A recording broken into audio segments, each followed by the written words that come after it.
तो next topic है हमारा CMM maturity model, that is capability maturity model. मतलब इसका फुल फॉर्म है कैपेबिलिटी किसकी, सॉफ्टवेयर की। तो CMM की फुल फॉर्म है कैपेबिलिटी मैच्योरिटी मॉडल, ठीक है ना, या CMM मैच्योरिटी लेवल भी बोल देते हैं, ठीक है ना। या इसको SEI CMM भी बोल देते हैं, मतलब सॉफ्टवेयर इंजीनियरिंग इंस्टीट्यूट, क्योंकि इसने इसको डेवलप किया था।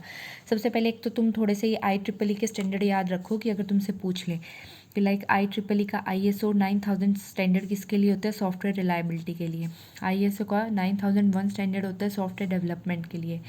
और जो ISO का मतलब IEEE का 832 1993 स्टैंडर्ड किसके लिए होता है, SRS के लिए, ठीक है। जो हम software development life cycle models पढ़ते हैं, SDLC बोलते हैं, वो किसके लिए होते हैं, like waterfall, iterative waterfall, prototype, जो हमने ये मॉडल पढ़ेंगे स्पायरल मॉडल, वो किसके लिए होते हैं भी, हमें अपना सॉफ्टवेयर डेवलप करना है भी। हम सॉफ्टवेयर को वाटरफॉल मॉडल से डेवलप करें या स्पायरल मॉडल से डेवलप करें भी, जिसमें रिस्क ज़्यादा है तो उसको स्पायरल मॉडल से करेंगे। तो उसमें तो हमें एंड में एक सॉफ्टवेयर प्रोडक्ट मिलता है। लेकिन जो सॉफ्टवेयर मैच्योरिटी मॉडल क्या है, जो हमारे सॉफ्टवेयर का प्रोसेस है, हमें इसको कैसे इम्प्रूव करना है भाई, जो ये प्रोसेस हम फॉलो करें उसको कैसे और एफिशिएंट बनाना है, उसके लिए हम CMM मैच्योरिटी मॉडल यूज़ करते हैं, ठीक है ना। तो ये SDLC मॉडल नहीं है, सबसे पहली बात तो ये कन्फ्यूज़न नहीं करनी, ठीक है। तो ये वर्क करता है विद सॉफ्टवेयर रिलायबिलिटी के साथ। जब भी ये वर्ड आ जाए तो that is it improve the software process. मतलब जब तुम सॉफ्टवेयर को बना रहे हो तो तुम्हारे SDLC तो साथ में चलते ही रहेंगे और साथ में पैरेलली CMM मॉडल भी चलता रहेगा, ताकि जो प्रोसेस है उसको और एफिशिएंट और इम्प्रूव हम कर सकें, ठीक है।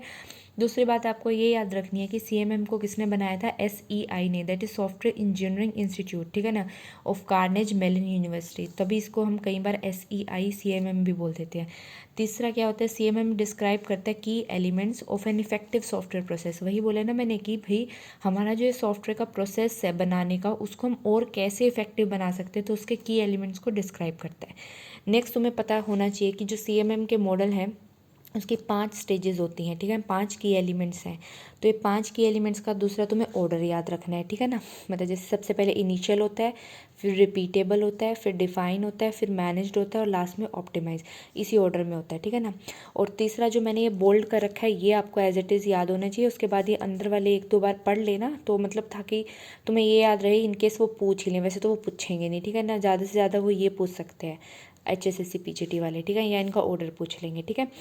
तो उसके बाद सबसे पहले देखो इनिशियल लेवल क्या होता है, एडहोक प्रोसेस एंड एक्टिविटीज़। मतलब जब तुम्हारे अगर तुम्हारा सॉफ्टवेयर बन गया, उसके ऊपर ना ये लिखा होता है कि 1 का मतलब है कि उसकी सबसे लो क्वालिटी है, और जहाँ पे 5 लिखा होगा दैट मीन्स वो सारे इन स्टेजेस से पास होके बन चुका है। मतलब सारे इन स्टेजेस को 4 स्टेजेस को पास करके तब वो सॉफ्टवेयर बना है। दैट मीन्स उस सॉफ्टवेयर को बनाने में तुमने कितनी मतलब प्रोसेस लगाया उसको बेटर बनाने के लिए, तो वो सॉफ्टवेयर बेस्ट होएगा। एक बात याद रखनी है। तो जब हमारा इनिशियल लेवल होता है वो सबसे कम क्वालिटी होगी उसकी सॉफ्टवेयर की। एंड उसमें क्या होता है, एक की टर्म्स याद रखनी है, एडहोक प्रोसेस एंड एक्टिविटीज़ होती है। मतलब इसमें हम कंफ्यूज होते हैं, हमें यही नहीं पता होता हम क्या सॉफ्टवेयर डेवलप कर रहे हैं। तो इसमें थोड़ा सा कन्फ्यूजन या डिसऑर्डर होता है। हमें बस ये पता है, बेसिक आइडिया पता होता है कि क्या हमें करना है क्या नहीं करना है। Success at this level depend upon भाई इंडिविजुअल कितना एफर्ट लगा रहा है, उस पर उसकी सक्सेस डिपेंड करेगी। एंड इसमें कोई वही है, मैं कह रही हूँ कि अभी इनिशियल प्रोसेस है तो कोई फॉर्मल प्रोजेक्ट को मैनेज करने की एक्टिविटीज़ नहीं होती। तो तुम्हें मतलब मेन ये याद रखना है कि एडहोक प्रोसेस है एंड एडहोक एक्टिविटीज़ यूज़ होती है इसमें, और सबसे कम क्वालिटी होती है। अब है रिपीटेबल, मतलब वो इनिशियल फेज से अब अगली स्टेज पे जा चुका है। रिपीटेबल मतलब बेसिक प्रोजेक्ट मैनेजमेंट एक्टिविटीज़, यहाँ पे तो हम नहीं लगाते थे पर यहाँ पे क्या लगती हैं, basic project management activities such as cost के लिए हम कोकोमो मॉडल यूज़ करते हैं, शेड्यूल या साइज़ निकालने के लिए हम फंक्शनल पॉइंट या LOC यूज़ करते हैं। तो ये सब कुछ मतलब कितना साइज़ कितनी कॉस्ट लगेगी, ये सब basic project management activities define होती हैं रिपीटेबल स्टेज पे। नेक्स्ट होती है हमारी डिफाइन। तो हम क्या करते हैं, यहाँ पे जो हमारा प्रोसेस है सॉफ्टवेयर प्रोसेस, उसको डिफाइन करते हैं एंड उसको क्या करते हैं, डॉक्यूमेंट कर देते हैं by management and development activities. तो जहाँ पे भी टीम की बात हो ना, टीम वर्क, तो वहाँ पे अपने डिफाइन फेज को टिक करना है, ठीक है।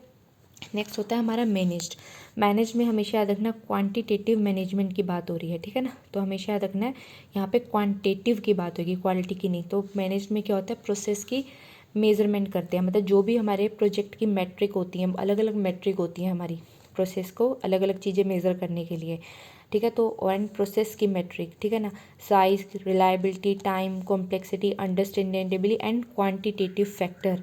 तो यहाँ पे हम उसको मतलब जो साइज़ एंड कॉस्ट हमने यहाँ से निकाली थी उसको रिड्यूस करने की कोशिश करेंगे मैट्रिक वगैरह और ये लगा के। मतलब मेन तुम्हें याद रखना है क्वांटिटेटिव एंड प्रोसेस मैनेजमेंट।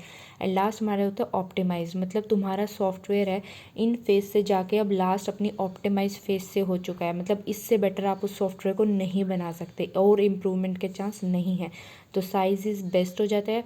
फिर वही है कि कॉन्टीन्यूस प्रोसेस इम्प्रूवमेंट, उसके बाद वही है कि मान लो मेरे अकॉर्डिंग ये बेस्ट है, अगर दूसरा बंदा देखे तो थोड़ी बहुत इम्प्रूवमेंट हो तो फ्यूचर पर्सपेक्ट आ जाए या कॉन्टीन्यूस प्रोसेस इम्प्रूवमेंट आ जाए, किसमें होती है ऑप्टिमाइज में। नेक्स्ट वीडियो हम डिस्कस करेंगे इन 5 स्टेजेस के, जो हमारी ये लेवल्स हैं इनके 5 की PA होते हैं, मतलब की प्रोसेस एरिया होते हैं। तो किस में कौन सा की प्रोसेस एरिया आएगा वो याद रखना है। मेन तो यही चीज़ है, इन्हीं को बस जो मेन है तुम्हें वही याद रखने हैं इसमें, ठीक है।